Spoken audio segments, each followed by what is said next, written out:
Welcome to Important Library Stuff, a podcast where library staff share the inside scoop on all the stuff that happens at Prince William Public Libraries. And trust us, it's a lot of stuff. I'm your host, Emily Bickers, media specialist from the Office of Communications and Marketing, and I will be joined each week by fellow staff members who know a lot more on each episode's topic than I do, which for this episode is our Makerspaces. So without further ado, let's learn together from the experts. Delwyn Elizabeth, who is the Maker Librarian at Hive 8051 at Bull Run Library. Hi. And Jennifer Hendricks, the Maker Librarian at Studio 8601 at Central Library. Hi. First of all, I'd love you to introduce yourselves by sharing 3 books you love. Delwyn, do you want to go first? Sure. That's such a great question. Look, I pretty much love any book that I've read last, but the ones that really stick out to me in the last 12 months, I'm a big historical fiction reader, is Cloud Cuckoo Land by Anthony Doerr. Definitely my The Personal Librarian by Marie Benedict. That was a truly awesome story. And finally, I think The Love Songs of W.E.B. Du Bois by Honoré Jeffers. That book will not leave me for a long time. And hi, I'm Jennifer Hendricks. I'm the Maker Librarian at Central Library. I'm going to cheat a little bit and say the whole Wolf Hall trilogy by Hilary Mantel, which is the fictionalized version of Thomas Cromwell's life. Just almost perfect books as far as I'm concerned. Excellent. Awesome. So glad to have you guys here. When was the idea of opening a makerspace at Prince William Public Libraries born, and how did we get to where we are today? So in 2018 was the first time Makerspace was suggested to us. We were getting ready to do a major renovation on Central Library. It's a very old building, so it really needed some TLC. And that opportunity gave us a chance to kind of reimagine the space and what it could be. So Relic moved over from Bull Run, and then we took a really great large space that we'd been using for periodicals, and we turned that into our makerspace. And then Bull Run followed shortly behind. Exactly. So when Relic moved over to Central, that was the perfect time for us to be able to rethink what we were doing during our renovation. That seems to be a theme. We looked at that Relic space and thought this would be the perfect place to put a makerspace. So that's how ours got underway.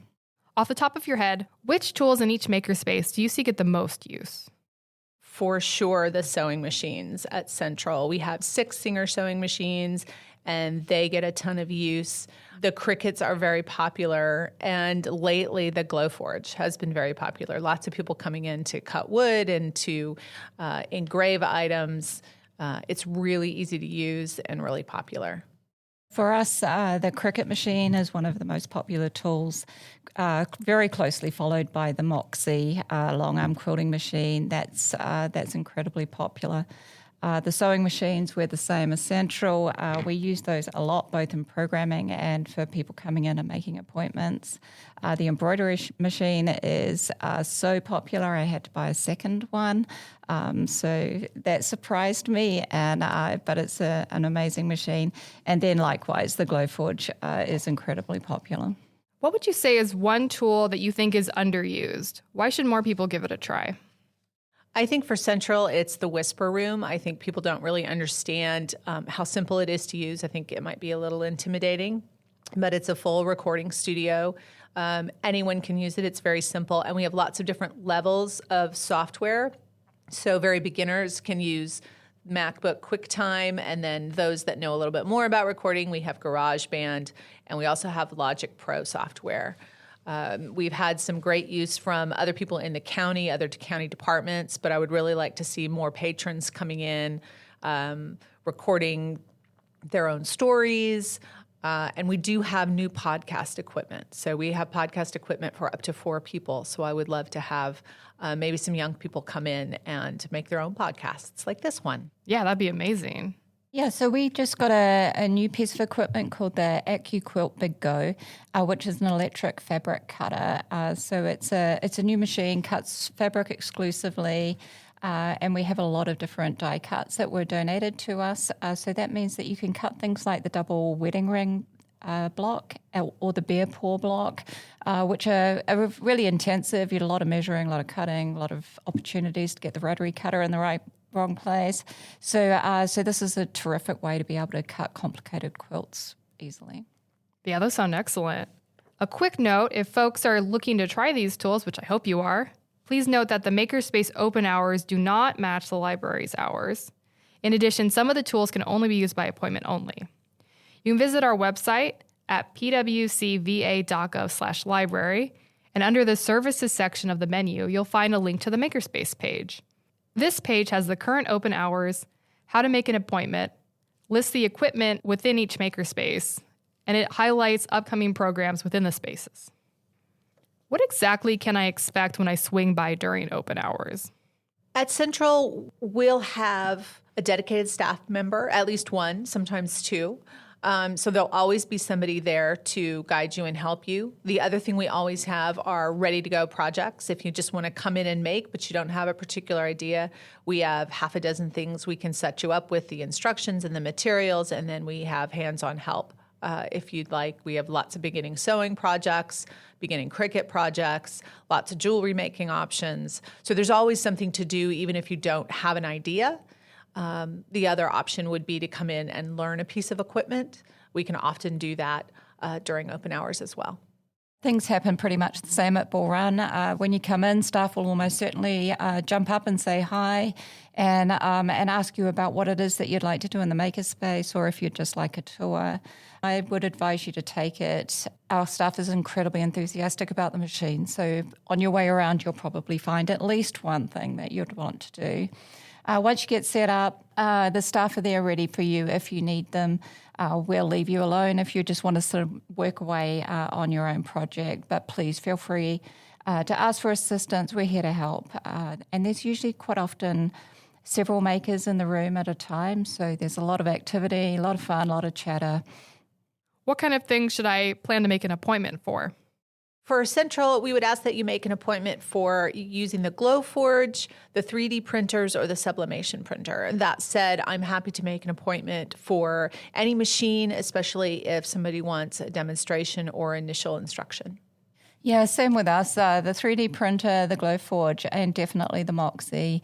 You might need to plan a little bit in advance if you want to use any of the equipment. They're really popular. Sometimes appointments can take a few days to make. Are there any specific age groups or skill levels the Makerspace is best suited for?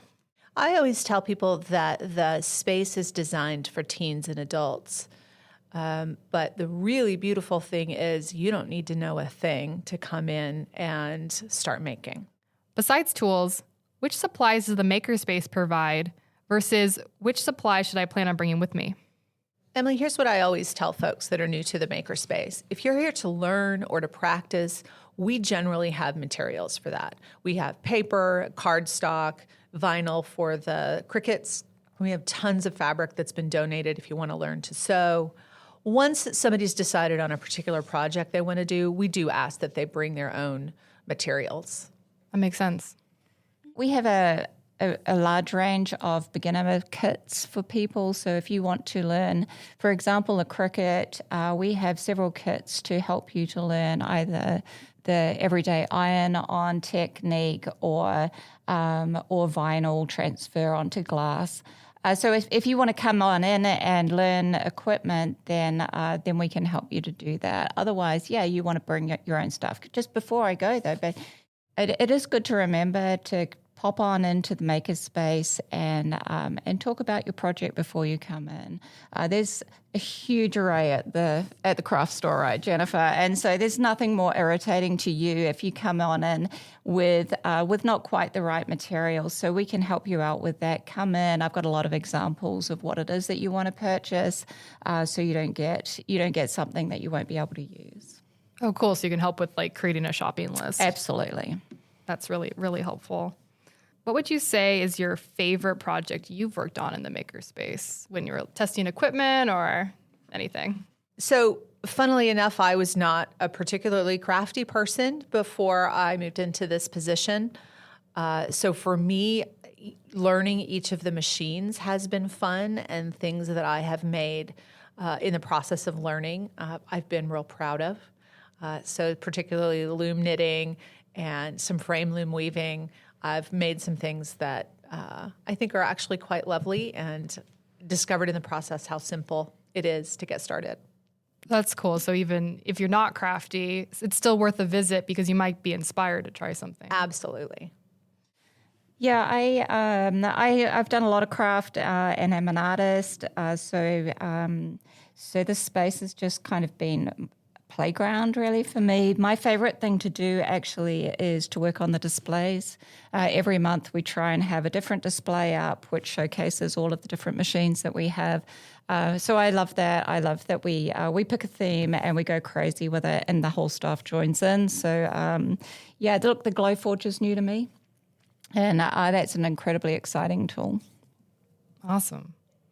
Do you have any tips or resources for brainstorming new project ideas? So a great place to start is Creative Bug. This is a website that's available to patrons with their Prince William Public Library card. Just on our digital library, they can go in, and Creative Bug has a ton of beginner projects, seasonal projects, and it's all video. It's all easy to follow and understand. That's a great place to start. Instructables is another fabulous website that has a bunch of easy beginner projects, specifically for things like the Glowforge. So those were two really great places to start. Yeah, I like to start in Creative Bug. I actually really love our physical collection, the books. I quite often go to those and flip through them, especially in the new books, and I get a lot of ideas that way. Also, we've got some incredible craft and art books in our digital resources, so you can find those on Libby or on Hoopla actually as well. What safety precautions should I be aware of when using the equipment? We do ask everyone to sign a waiver. Once they've signed that waiver, and if it is a person under the age of 18, we ask the parent to sign that waiver, and that goes into our database, so they only need to do that once. But for the most part, everything in the Makerspace is fairly safe. You know, is there a chance you could prick your finger with a needle? Sure. But we do have safety equipment. We especially have things like the 3D pens. We have little thumb protectors. Same with needle felting. I can tell you that's really the only incident we've actually had in the couple years we've been open is a few pricked fingers on the when people are doing needle felting for the first time. But so we do have safety equipment. We have gloves and goggles even if necessary.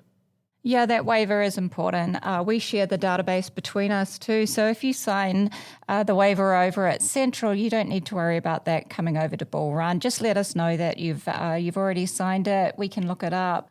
We recommend that you really make sure that you're in the right frame of mind. Before you come in, staff can help you by showing you how to safely use the equipment. But it's really just a matter of being mindful and careful and focused on the task rather than thinking about other things. Makes sense. I shouldn't get too zen, even though the environment is pretty relaxing. True. How much research should I do ahead of time on the equipment I'd like to use? I think it's a really good idea to, and again, the internet is your best friend here, to get an idea of the machine's capabilities and its limitations. That said, I encourage everyone to come in first for a demonstration and some initial training so they can understand what the machines do, how they work, and then find a project they want to create. Sometimes we have people come in with projects and it's only after they've had a demonstration of the machine or had a little training they realized, oh, the machine doesn't actually do this, or it doesn't do it in a way that I wanted, or it's going to take 3 hours instead of 20 minutes. That said, when folks make an appointment online or on the phone, I can absolutely walk with them through their project to make sure that we can accommodate what it is that they want to do. But again, that first demonstration and introduction to the machines in person is invaluable. Yeah, I 100% agree, Jennifer. It's really good if you come in, see what we've got. We want to bend over backwards to try and make it happen. But sometimes I'm afraid the project is beyond the capability of the machines that we have and the space that we have. I want to provide an example really quickly here. We have two embroidery machines. They're Brother 800, PE 800s, and they're great machines, and they're super easy to use. They are not industrial machines.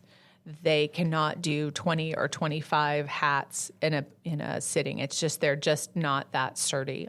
So they're really meant for home use, for individual use. For us at Bull Run, one of the machines that we've got is the Moxie Long Arm Quilter, and people are really excited about that. I just wanted to really be sure that people knew we want to get as many people on that machine as we possibly can. But at the moment, the long arm quilting machine is booked for 2 months in advance. So firstly, you'll need to take 2 lessons. You need to come in and learn how to use the machine in our environment. We'll do a couple of lessons with you. It's a super easy machine to learn. It's much harder to master. So you'll want to come in and do a few projects maybe that you don't care so much about, and then you'll work up to being able to do the project of your dreams. Are there any projects that make great gifts for family and friends as we enter this holiday season? I think almost anything you make in the makerspace would make a great gift. Some things that we have available right now, we have a really simple beginning sewing project that makes a cute fuzzy hat. And we've got that in a couple of sizes. So that's a really fun thing that you can come in and do. And that's actually something we have materials for. We also just did a project recently where the Glowforge engraves the top of a ceramic tile, and then you use alcohol ink paint to paint your design, and that makes a really fun gift as well. So really anything you want to do in the makerspace can make really great gifts. And we have so many different ways of customizing things as well. Between the sublimation printer and Cricuts, there's just a number of ways you can customize anything. Yeah, listen, I've been making a lot of zippy pouches at the moment for friends and family who are traveling. And I've been using the Cricut machine or the embroidery machine to help personalize that. So just exactly what Jennifer was saying there. I've also worked a lot with the Glowforge recently on slate, which has to be my favorite material that the Glowforge engraves on. And actually, I just found that I can take a clip of the census from 1850, I think is the one that I worked with, and I can make a clip and engrave that straight onto the tile. So I plan to be giving that to quite a few of my family. That's amazing. Yeah, I'll have to take a look at my gift list and head over and start working on it. Speaking more about projects to, give people some inspiration, what would you say is the most memorable project that you've seen be created in the makerspace? I think for Central, we have so many great makers who come in and work on projects. One that particularly means a lot to me, we work with the Community Services Board here in Prince William County, and we've done programming for their vocational rehab group. These are adults that have mental health diagnoses that they're recovering from. So the project itself wasn't that complicated. It was cutting out some vinyl on a Cricut and then applying that to a clear water bottle. But watching that particular group learn the joys of the Cricut and making something all on their own that they could then take away with them was really rewarding. Yeah, I think the most memorable making experience that we had recently was a young woman whose sister was getting married. She came in and she completely personalized the entire party for the weekend. They had water bottles, they had blankets, they had towels. It was absolutely amazing. The whole thing took about 3 weeks for her to do. And the thing that really got me was that she hadn't used any of the tools before she came in. So she learnt on the spot and then instantly produced these extraordinary things. They were really extraordinary. Wow, that's amazing that you can go, from scratch to having, customized stuff for a whole group in just 3 weeks. Right. More about fun projects. What do you think is the biggest project in terms of size that has been created? I'm going to jump right in there. I'm going to guess a quilt. No, actually, believe it or not, because yes, we've had some pretty big quilts being made. Listen, one of the things that makes me laugh so much when I think about what's happened in the Makerspace, a couple came in to me with this huge bundle in their arms. It looked a little bit like a tent or camping equipment. And they told me that they'd never sewn before, but they had this grand idea. They were going to make this thing that was going to somehow be attached to the garage doors, double garage, and I'm not quite sure what it was for. I think it was to help with bugs not coming in. Anyway, we taught them to sew for the first time. This absolutely enormous. I'm sure you can imagine what it was like. You know, this tent fly, we call it where I come from. I'm not sure if that's what we're calling it here. And it went from one end of the makerspace to the other as one of the makers sat at the sewing machine for the first time, remember, sewing this absolutely enormous thing while her partner pulled from the other end and bundled it up. So I'm glad that the Makerspace is huge because goodness only knows how we could have done that at a kitchen table. Yeah. What's the smallest project that's been created? I would say probably some jewelry. We were very grateful to receive a couple of really amazing donations of jewelry, findings and beads and tools. So we have a lot of projects that people can come in and kind of do, even if they've never done any jewelry or any beading before. So we've turned out some really lovely little pieces. So something as small as jewelry to as big as, a garage extender. It's all possible. Absolutely. And I'm sure Jennifer has more of these than we do, but some of those things that come out of the 3D printer can be absolutely tiny. Very tiny. One of my favorite prints that we've done is a replacement piece for the Battleship game. So it was just the little ship, tiny ship with the little peg in the bottom, and it turned out perfectly. It was really cute. So I know there's a little bit of a difference between how 3D printing is run at each makerspace. Could you explain the differences to folks? Sure. Anyone can come in to learn the basic concepts of 3D printing. I'm happy to make an appointment and teach. I also offer programs pretty regularly on 3D Printing 101. Something slightly different that Central does is we do have a 3D printing service. The way that works is with your library card, once a month, you can submit a file through our website. It's on the same page as the Makerspace information. And as long as that file meets my parameters, which are largely about printing time, I will go ahead and print that for you and you can come pick that up. Having said that, I love to teach 3D printing. I love people to understand that we are putting plastic into the world, so it's great if we can print something that's useful or meaningful to people in some way. But we can do that, and we usually print about 15 pieces a month for folks to just come pick up. Yeah, that's an incredible service that Central offers. We've got several classes that you can come and take with a 3D printer. We run you through Tinkercad, how to build your own model, and then encourage you to print that straight off your model. So our current makerspaces are at Bull Run Library and Central Library in the western part of the county. I've heard a rumor that a third makerspace is coming to Prince William Public Libraries. Can you share any details our listeners might be interested in? Well, I would suggest to you that rumor is true.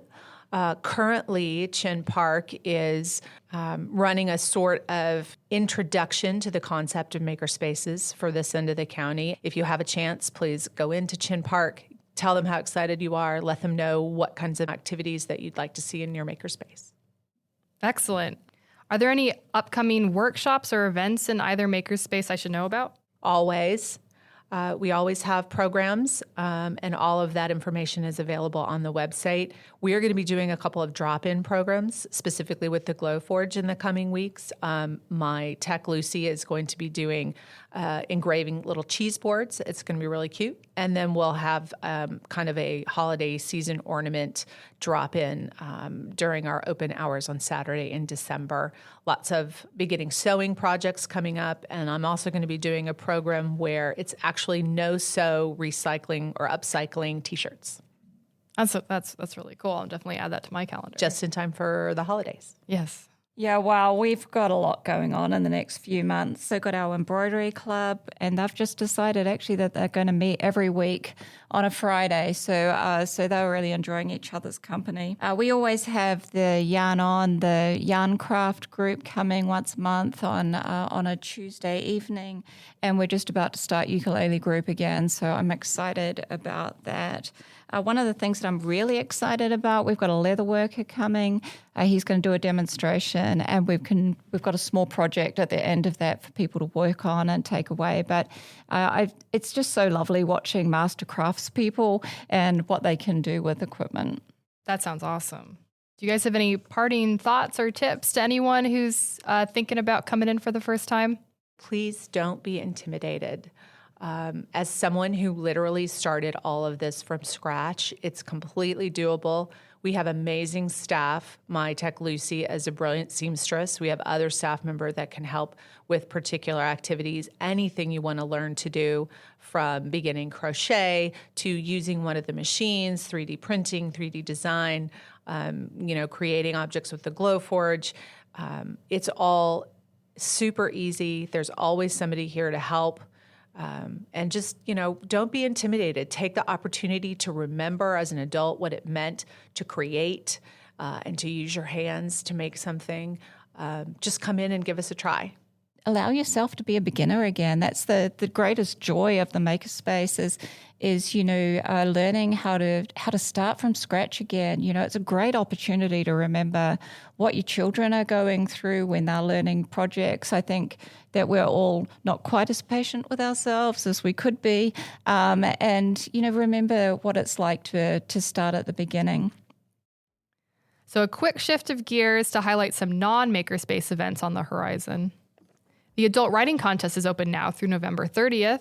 You can submit your entry online. This Saturday, you can meet the artists of the Botanical Artists Society of the National Capital Region at Montclair Library at 2 p.m.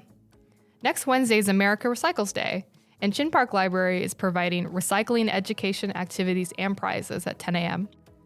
Next Saturday, the 18th, at 11 a.m. is Dino-vember at Noakesville Library, where you can check out fossils and do a dino craft. For more information on these programs and the dozens and dozens and dozens I left out, visit pwcva.gov/library, click on Library Events, and you'll find our online events calendar. Thank you both so much for spending the time to answer my questions. I can't wait to get in the Makerspace and start making something. I wanted to let our listeners know that if they have questions, we'd love to answer them too. Please record them as an audio file mentioning your first name and home branch, and email them to libcommunications@pwcgov.org. That's libcommunications@pwcgov.org to be answered in an upcoming Ask a Librarian podcast episode. The question can be about our Makerspaces or almost anything else, and I will do my best to track down the answer for you. I will close this out with a quote from the book reference in the episode title, 2001: A Space Odyssey by Arthur C. Clarke.